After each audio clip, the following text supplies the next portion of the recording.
An ISA, or an individual savings account, is a tax-efficient way for individuals within the UK to save and invest their money. Now, there are 5 main types of ISA in the UK: a cash ISA, a stocks and shares ISA, a lifetime ISA, an innovative finance ISA, and a junior ISA. Cash ISA. A cash ISA allows you to earn interest tax-free. For the year 24-25, the maximum amount that you can contribute to a cash ISA is £20,000. Now, recently there have been rumours that the UK government is set to reduce the cash ISA limit from £20,000 all the way down to £4,000. Now, although this is a rumour, it's still something to consider should you be opening a cash ISA. Now, there are 3 types of cash ISA: an easy access ISA, a fixed rate ISA, and a regular savings ISA. An easy access ISA allows you to withdraw your funds whenever you like. However, the interest rates seem to be slightly lower. Now, a fixed rate ISA is where you typically lock up your money for a set period of time, anywhere between 1 and 5 years, and you're rewarded by having higher interest rates versus the easy access ISA. Now, unlike the easy access ISA, if you do want to withdraw your money between that 1 and 5 year period, you normally incur fees, so have a little look when setting up your own ISA. Lastly is a regular savings ISA. This is where you commit a set amount of money every single month and you have a fixed interest rate. Currently, cash ISA rates range between 4.5% and 5.2%, depending on which provider you are with. Cash ISAs are the most popular ISA within the UK, simply down to their simplicity. Next up, stocks and shares ISA. Now, stocks and shares ISA is a tax-efficient wrapper, again, where you can invest in the following: individual stocks, bonds, mutual funds, ETFs, and investment trusts. Now, one major advantage of a stocks and shares ISA is that any dividend or capital gain is free. You don't pay tax on any of them. Now, this makes it a really attractive option if you're looking to build long-term wealth. It's worth noting that the contribution limit for a stocks and shares ISA and a cash ISA is £20,000. Now, these can be shared equally, so you could have £10,000 in the cash ISA and £10,000 in the stocks and shares ISA, but £20,000 is your absolute maximum. Unlike cash ISAs, the value of your investment can go up or down. Now, you can't predict this, you're at the mercy of the market. However, historically, stock market investments have outperformed cash ISAs by around about 5 to 8% after inflation. Key things that you should consider when opening a stocks and shares ISA. The first are the fees. The fees can range from provider, however, you want to be looking at the lowest fees. 1% might not sound a lot, however, if your portfolio is worth £100,000, every year you're paying £1,000 in fees, so it's quite a lot. Another thing to consider is withdrawals.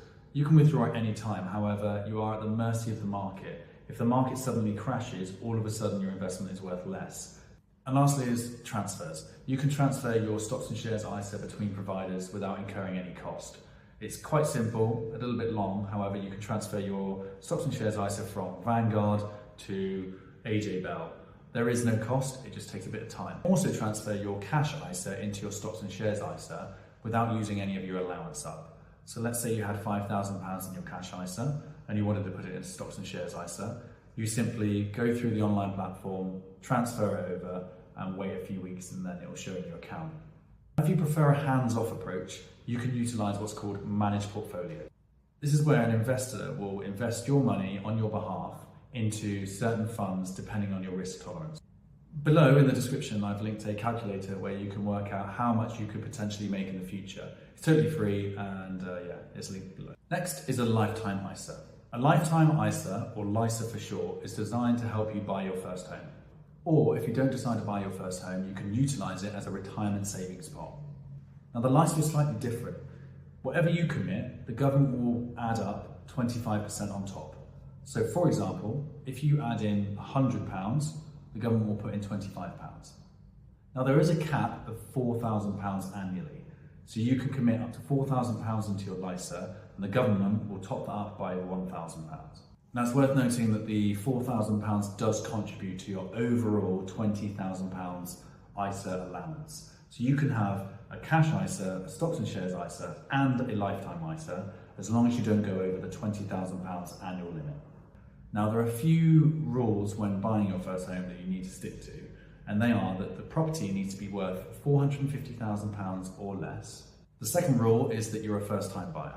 So if you have bought property before, then you can't utilise a LISA to buy your second property. And the last is that you must have had the account or the LISA open for at least 12 months. If you're going to use it for retirement, it basically acts as a savings pot over the course of your lifetime until you hit 60 years old.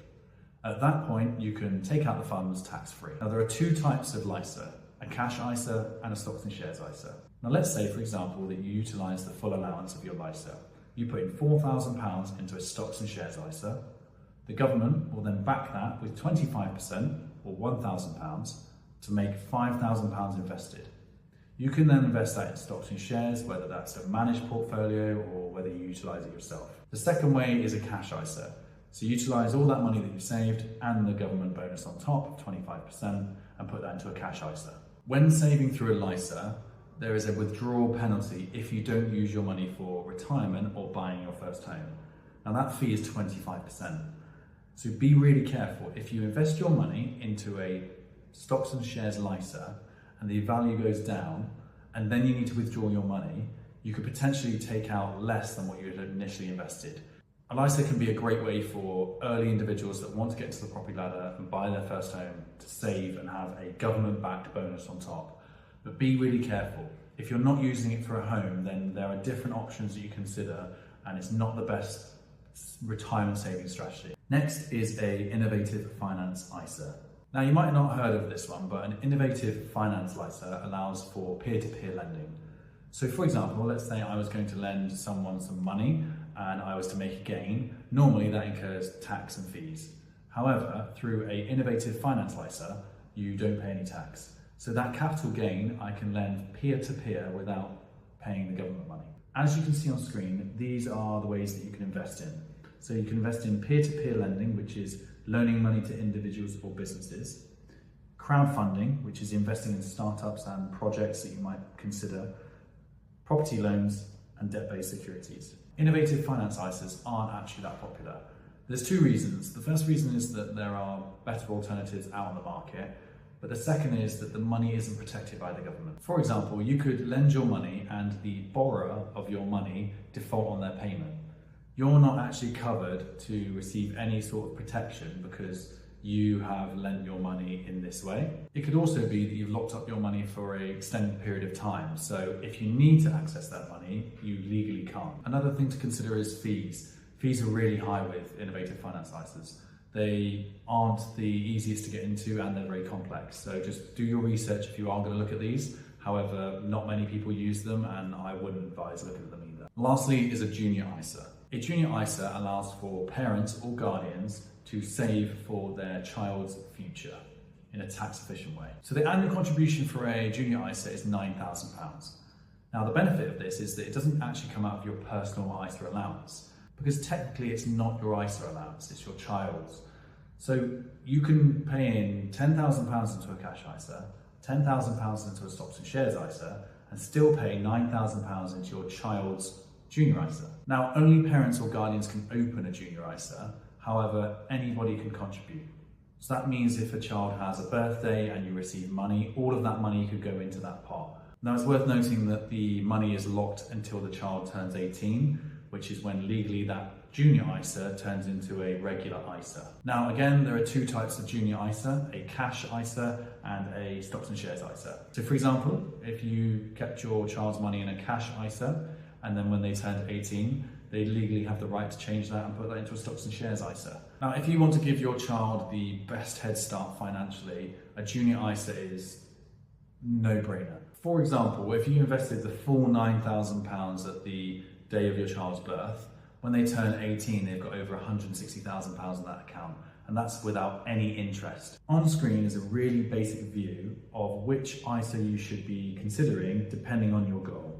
So for example, if you're looking at short-term saving, you should be looking at a cash ISA. It's easy to take out, you don't incur any fees, and your cash is there to liquidate straight away. Now, if you're looking at long-term investing, a stocks and shares ISA is the preferred route. It gives you that stability of long-term investment, you can track the stock market, and you can be as hands-on as you like or you can allow an individual to manage your portfolio. If you're looking at saving for a house or retirement, then the lifetime ISA is the preferred choice. Personally, I wouldn't be looking at the LISA. Now, if you're saving for a house, the LISA does seem to be the best option. However, it doesn't take into consideration that if you've got two people that are looking to buy a home and they both have LISAs and they're both first-time buyers, now the value of the house still needs to be £450,000 or under. Now, this won't be a massive issue for most of us because more than likely the houses that we'll be buying for our first home will be under 450. However, if you're lucky enough or you want to buy a £600,000, £700,000 home, you can't. Now, it's always good to compare providers. Different providers will have different fees, especially in stocks and shares. Some of the stocks and shares are as little as 0.7%, and some of them go all the way up to 5%. Now, if you're contributing a small amount, it doesn't really matter too much. However, don't pay more than you need to. And when your stocks and shares ISA or your cash ISA is worth hundreds of thousands of pounds, those percentage points really do matter. Depending on how you save or invest, it's really important to minimize your tax obligations. Nobody wants to be paying tax, and ISAs are a really efficient way of wrapping up your investments without paying extreme amounts of money or saving for a home and getting a bonus on top. So which ISA are you looking at? Are you looking at buying a home and gearing towards the lifetime ISA? Are you looking at building wealth and want a stocks and shares ISA? Or are you looking at saving your money in a fixed term cash ISA? Let me know in the comments. My name's David, this has been Wealth Fund 21, and thanks for watching.